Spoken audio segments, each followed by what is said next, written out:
Hello बच्चों, कैसे हैं आप लोग। आशा करता आप लोग अच्छे से होंगे, अच्छे से पढ़ाई लिखाई कर रहे होंगे बच्चों।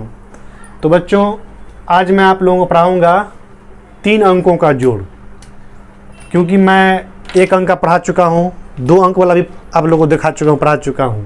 अब देखिए 3 अंक वाला कैसे होता है, गौर से देखिएगा।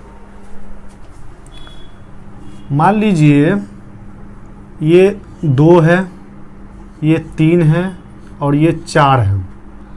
ये 2 है, ये 3 है और ये 4 है। इसको कैसे जोड़ेंगे? ये ऐड का सिंबल यानी कि जोड़ का सिंबल। तो देखिए 4 रुपया मेरे पास है, 2 रुपया बाद में आए मेरे पास, तो 4 रुपया में 2 रुपया जो जोड़ेंगे ना बच्चों, तो 4 और 2 मिल करके 6 हो जाएगा। समझे? 4 में 2 को जोड़ दीजिएगा तो वो 6 रुपया हो जाएगा। जोड़ते समय आप रुपया में कन्वर्ट कर दीजिए डिजिट को, तो आपको सुविधा होगा। क्योंकि अक्सर अक्सर घर में कभी पापा 2 रुपया दे दिया करते हैं, कभी मम्मी 5 रुपया दे दिया करते हैं, कभी भाई जी 10 रुपया दे दिया करते हैं। तो वही 2, 4, 5 जोड़ कर कितना होता है, वही मैं आज आपको सिखाने जा रहा हूँ।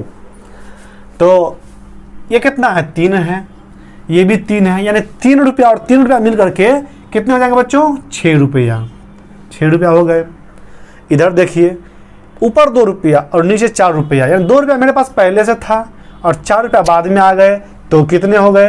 तो 2 और 4 मिलकर के 6 रुपया हो गए। अगर मान लिया जाए मेरे पास 5 रुपया था और 3 रुपया था और ये 4 रुपया था, ये 2 रुपया आ गए, यहाँ 1 रुपया बाद में आ गए, यहाँ पे 3 रुपया आ गए बाद में। अब इसको जोड़ेंगे तो कितना होगा बच्चों, बताइए आप लोग क्या?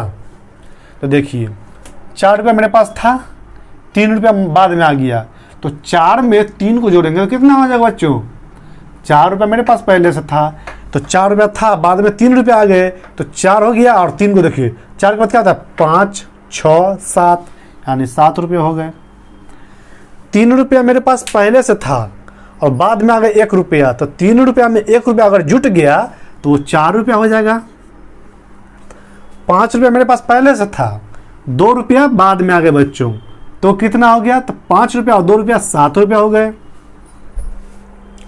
ये केवल बच्चों के लिए नहीं, मतलब कहने जा रहा हूं मैं कि कहने का मतलब ये हुआ कि इसमें है ना, जिसको मैथ नहीं आ रहा है बच्चों, जिसको जोड़ घटाव गुना भाग नहीं आ रहा है, वो भी व्यक्ति इस चीज़ को सीख सकता है। जरूरी नहीं कि केवल बच्चों के लिए ये बड़े लोगों के लिए भी है। जिसको नहीं आ रहा है मैथ, जोड़ना नहीं आ रहा है, घटाना नहीं आ रहा है, उसके लिए भी है ये। अगर मान लिया जाए ये 8 रुपया है, ये 7 रुपया है और ये 6 रुपया है, वैसे कहा जाए तो 876 रुपया है ये। लेकिन अगर अलग अलग माना जाए तो ये 6 है, ये 7 है, ये 8 है, और इसमें अगर 3 रुपया जोड़ दिया जाए, इसमें 2 रुपया जोड़ दिया जाए और इसमें 0 रुपया जोड़े, अब कितना हो जाएगा बच्चों? इसको बताइए। देखिए 6 रुपया है मेरे पास, 3 रुपया मुझे भाई जी ने दे दिया, तो 6 रुपया और 3 रुपया 9 रुपया हो जाएगा। 6 और 3 कितना हो जाएगा? 9 हो जाएगा, तो ये 9 रुपया हो जाएगा। 7 रुपया मेरे पास पहले से था, 2 रुपया बाद में आ गए मेरे पास, तो 7 रुपया में से अगर 2 रुपया जोड़ दिया जाए तो 7 के बाद क्या होता है? 8 और दूसरा 9, यानी 7 रुपया पहले वाला और 2 रुपया बाद वाला, 7 के बाद 8, उसके बाद 9, तो हो जाएंगे 9 रुपया।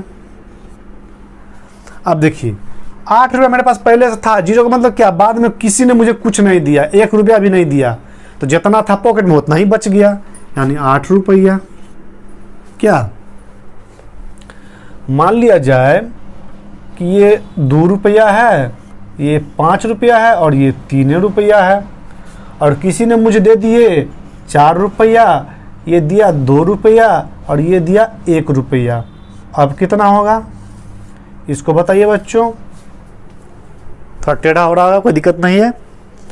3 रुपया था, बाद में मुझे किसी ने 4 रुपया दे दिया, तो 3 रुपया और 4 रुपया मिल करके बच्चों 7 रुपया हो जाता है। कितना होता है? 7 रुपया। 5 रुपया था और 2 रुपया किसी ने मुझे बाद में दिया, तो 5 रुपया और 2 रुपया मिलकर के 7 रुपया होता है बच्चों। ऐसे जोड़ेंगे। 2 रुपया मेरे पास पहले से था, 1 रुपया बाद में आ गया मेरे पैकेट में, तो 2 और 1 3 हो जाएगा। अगर मान लीजिए ये 5 था, ये 0 था, ये भी 0 था, ये 8 रुपया है, ये 3 रुपया है, और ये मान लिया जाए 9 रुपया है। क्या देख लीजिए, सुनने का मतलब क्या, पहले से मुझे 1 रुपया भी नहीं था मेरे पैकेट में, एक आया किसी ने मुझे 8 रुपये दिए, तो मेरे पॉकेट में कितने हो गए बच्चों? 8 का 8 ना हो जाएगा, 8 रुपया हो गया, यानी 1 रुपया की बढ़ोतरी नहीं, मात्र 8 रुपया। पहले से पॉकेट खाली था, जीरो का मतलब क्या, पॉकेट खाली था मेरे पास, कुछ भी नहीं था, तो 8 रुपये हो गए। फिर देखिए, फिर सेकेंड राउंड में देखा था जीरो का मतलब क्या, मेरे पास कुछ भी नहीं है, 1 रुपया भी नहीं है, यानी मेरा पॉकेट पूरे खाली है। भैया ने मुझे 3 रुपया दिए, तो मेरे पास कुल कितने रकम हो गए, कितने पैसे हो गए?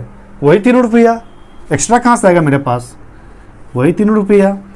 अब देखिए तीसरा राउंड में है कि मेरे पास 5 रुपया था पहले से, बाद में पापा ने मुझे 9 रुपया दिया, तब कितने हो गए बच्चों? तो आपको 5 रुपया था और 9 रुपया पापा ने दिए, तो कैसे जोड़ेंगे?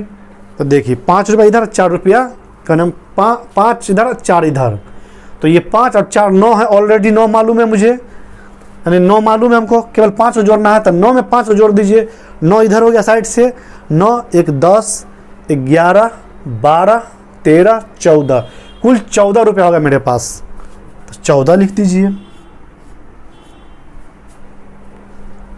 अगर मान लीजिए यहाँ 3 रुपया है, 2 रुपया है, 1 रुपया है, और ये 5 है, और इधर मुझे आ गया 3 रुपया, फिर आ गया 5 रुपया, आ गया 2 रुपया, आ गया और 3 रुपया आ गए। अब कितना होगा बच्चों? इसको जोड़िए। देखिए 5 रुपया मेरे पास पहले से था, बाद में मुझे दोस्त ने 3 रुपया दिए, तो 5 और 3 मिलकर कितना हो जाएगा बच्चों? 8 हो जाएगा। 8 हो गया। 1 रुपया पहले से था मेरे पास, और बाद में मुझे किसी ने 2 रुपया दे दिए, तो 1 रुपया और 2 रुपया मिल करके 3 रुपया हो जाता है। 3 रुपया हो गए। 2 रुपया पहले से था मेरे पास, किसी ने मुझे 5 रुपये दिए, तो 2 और 5 मिलकर के बच्चों 7 हो जाता है। 3 रुपया मेरे पास पहले से था, 3 रुपया किसी ने मुझे दे दिया, तो 3 और 3 मिलकर के 6 हो जाता है बच्चों। तो ये हो गया आपको 3 अंक वाला जोड़। अब चलते हैं, देखते हैं अगला जोड़ क्या है, वो मैं आपको बताऊंगा। इसको उतारिए आप लोग।